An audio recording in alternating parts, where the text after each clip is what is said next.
It's all about the books that I've read for the last 40 years. And today I have my special guest. One of his advocacy, fearless, principled, relentless in pursuit of justice, none other than Mr. Edward Cohn.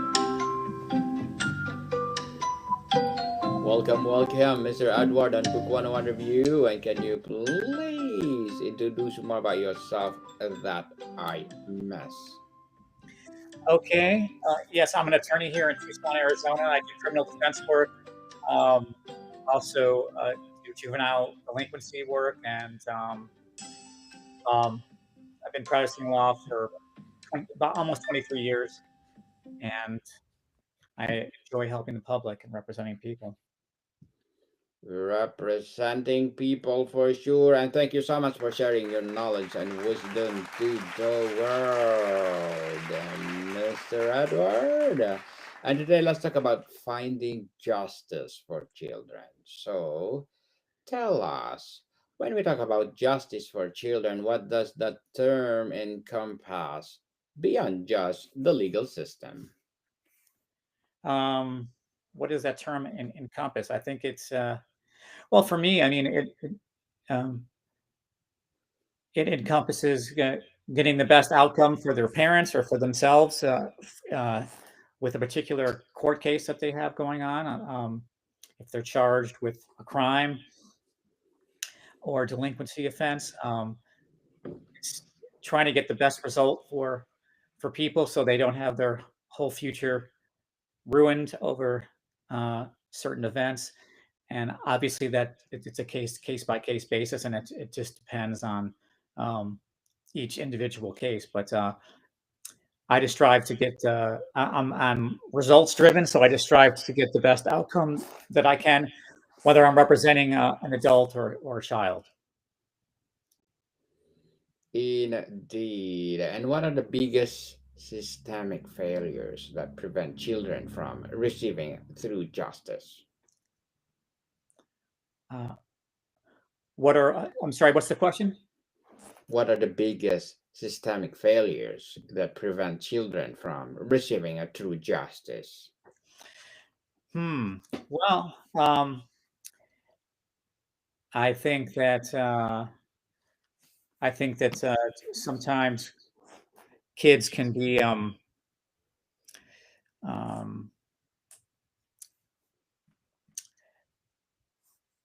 uh, neglected or ignored with regard to how they are brought up, and I think that sometimes it's assumed in the system that a child will get good representation through a court appointment, and that doesn't always pan out.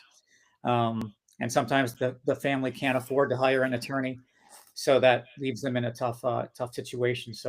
Um, so So, Mr. Edward, how does our society view our children as a mini adults or property rather than the rights holders impact our pursuit of justice for them? can you ask that again? I'm sorry, I missed the question.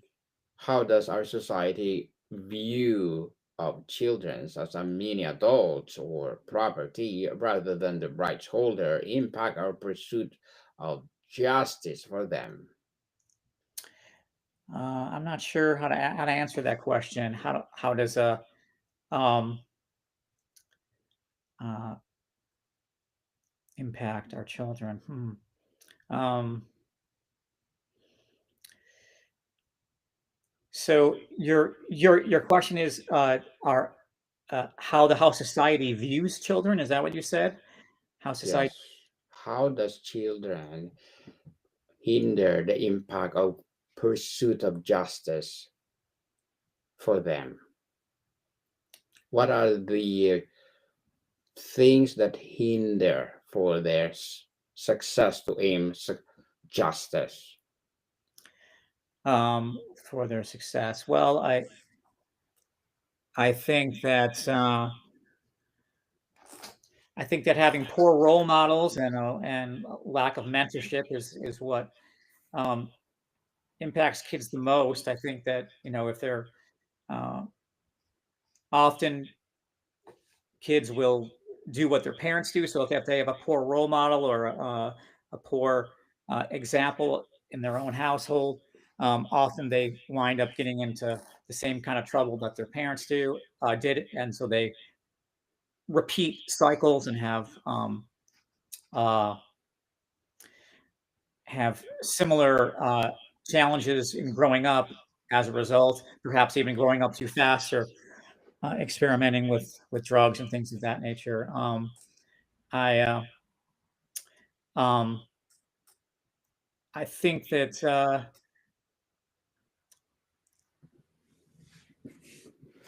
I think it's essential for all kids to have some sort of proper role model and proper mentoring to avoid getting caught in the justice system to begin with. Sometimes it's just the parents' fault. The parents will do something that will um, cause the state to remove kids from the home, and so sometimes they get caught up in the system, and it's not even their fault. They just wind up uh, wrapped up in a situation because of something their parents did. So um, I think that I think we always got to have the best interest of the kids in mind to ensure that their situations are handled appropriately.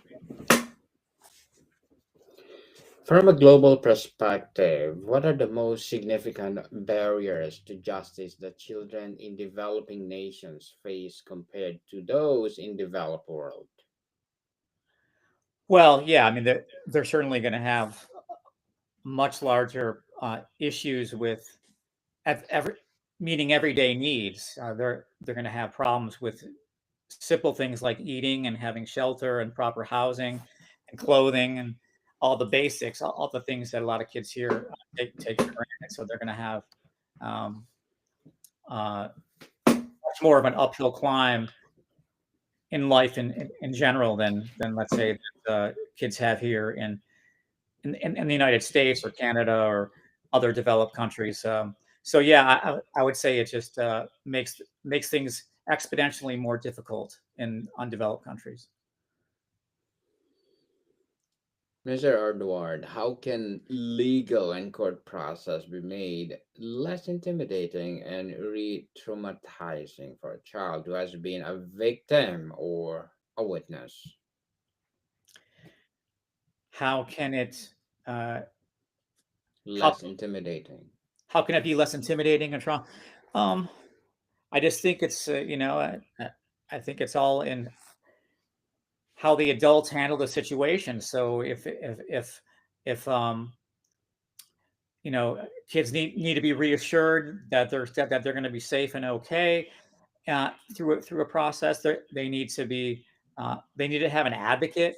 So often there are victims advocates for kids in those cases, or guardian ad litems for which are attorneys that look out for the best interests of a child who's a victim of a crime.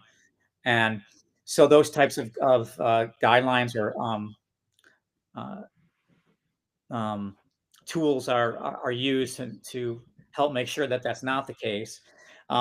Certainly, depending on what the event is, there's always going to be a chance of having trauma and things of that nature. But I think that I think there are some wonderful things in the system that, as I mentioned, like having a guardian ad litem or a child or an advocate for the child, just to get them as much support as they can, um, so they to make the make whatever process it is as easy as possible on them.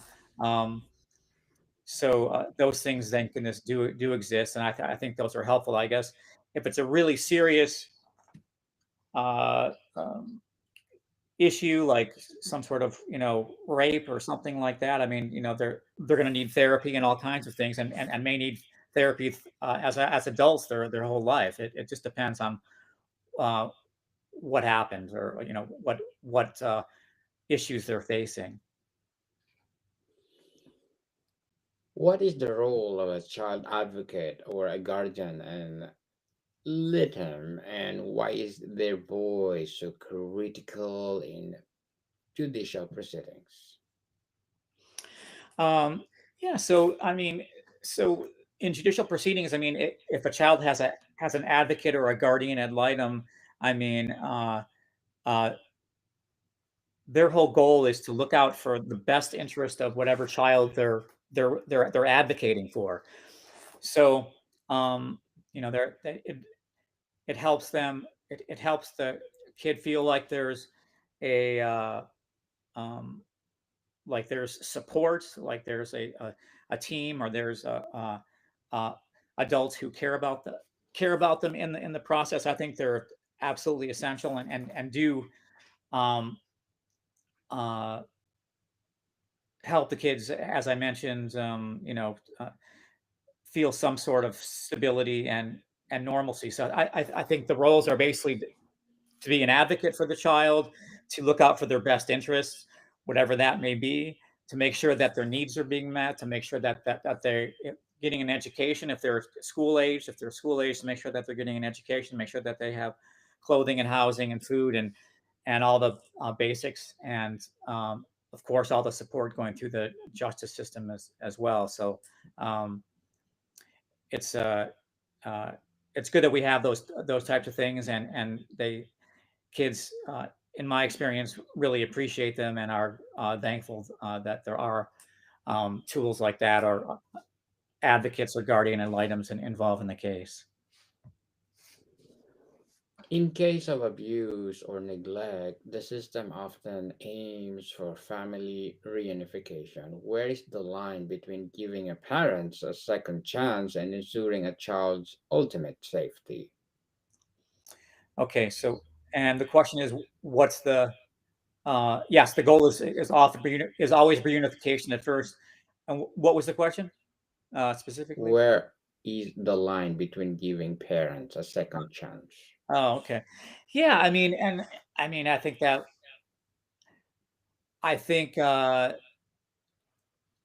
certainly in a situation like that, parents are the line is certainly narrow, and the court system, the judge assigned to that case is going to be responsible for gauging uh, when that um, when that process ends. For example, if it- if the goal is reunification for parents in a case, in a juvenile case, for example, um, they the parents are going to be given plenty of time and opportunity to remedy whatever issues were going on to begin with that created an unsafe condition for the child. So um, uh, sometimes parents don't take that seriously, and then uh, uh, a guardianship or some sort of termination of parental rights could happen down the road. Um, but it's just basically looking at the whole picture. Are the parents doing what they need to do? Are they safe and appropriate through when they have visits with their kids? Things of that nature. Um, but yeah, I mean, it's the job, ultimately the job of the judge to decide when they've been given enough time, and and are and the case should no longer be a reunification type case. I hope that helps. Mr. Edward, as a finding justice for children, what are your short term and long term goals? Short term and long term goals. Okay. Well, I think that again, I think the long term goal is certainly for them for the child ultimately to um, have stability, have an education, and grow up to be a productive adult. So they're going to need um, they're going to need a lot of the basics and a lot of the things that some kids don't have. I think the short term goals is just basic child safety and to make sure they have their basic needs, food, water, shelter, clothing, things of that nature. Um, but I think that I think ultimately, and hopefully, kids can benefit from the process and hopefully have a more stable environment at the end of the process. Good luck to your goals, Mr. Edward, and looking forward for more success. And what would be your piece of advice for those people out there who want to be like you? I think to be a good advocate, you got to have thick skin and you know, be resilient and be relentless, I guess, just in trying to be the best advocate you can for whether it's a child or an adult. Um, and obviously being totally straight with them about uh, the strengths and weaknesses of whatever case they they may have. So for me, I I just as I said, I'm results driven, so I just want to get the best outcome possible for whoever I'm representing, and um, always looking for the uh, always looking for the best outcome, mitigating the fallout, so to speak, of whatever situation they find themselves in. Thank you for that advice, Mr. Edward. And can you please recommend a book or books that influenced your journey? Book or books that influenced my journey. Yes. Well, um, I'm trying to think of one. I mean, certainly, uh, book or books that have influenced my journey. Um, yeah, I'm trying to think of one that offhand that would be helpful. If I may, because a lot of things are um, there's a lot of good self-help type books that inspire people. Trying to think of of some of the ones that I had. Um, there's there's a book called uh, Brave Thinking. I'm trying to think who the author is though. Um, that's a book that I read. Mary. Um, I can't see the author's title name from here. That's one of those books. I apologize for not having that off the top of my head um, No prepared. worries. No worries. No worries at all, Mr. Edward. And before we wrap up our discussion for today, I'm inviting you to please do listen to my other podcast, people, my other podcast, because my abstract essay is already in fifth season, abstract poetry in second season, and my book 101 review in fifth season too.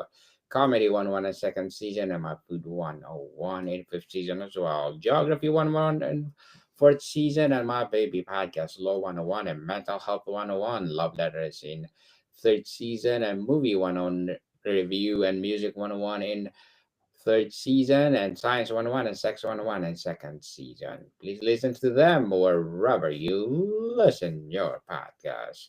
So, Mr. Edward, tell us, we often focus on justice for the child, but how can we involve children and youth in shaping the policies and systems that are meant to protect them? Um, Forgive me. Can you ask that question again? We often focus on justice for a child, but how can we involve children and youth in shaping the policies and systems that are meant to protect them? Wow, that's an interesting question. Um, I think certainly getting their inputs. Certainly, again, when you speak of children, there are all different age groups. Sometimes kids are not old enough to really understand what's going on because they're maybe toddlers or even younger, and then obviously kids that are middle school age or teenagers, they certainly are well aware of the process. So I think getting their input when you can, uh, listening, being a good listener to the challenges or the issues that they're dealing with, and uh, being practical, logical, and pragmatic, and putting whatever, uh, getting their whatever necessities they have met. And I think that you just you definitely have to be a good listener and get their input. Mr. Edward Cohn, thank you so much for sharing your knowledge and wisdom to the world. So, can you please invite our listeners to support your advocacy or any projects that you're doing right now? Any projects that I'm doing right now. Um, well, right now, I mean, I just my daily work as an attorney. That's I can't think of any specific project that I have, but I'm just looking forward to helping the next person that happen to that happens to hire me to help them, and that I can do the best possible job that I can.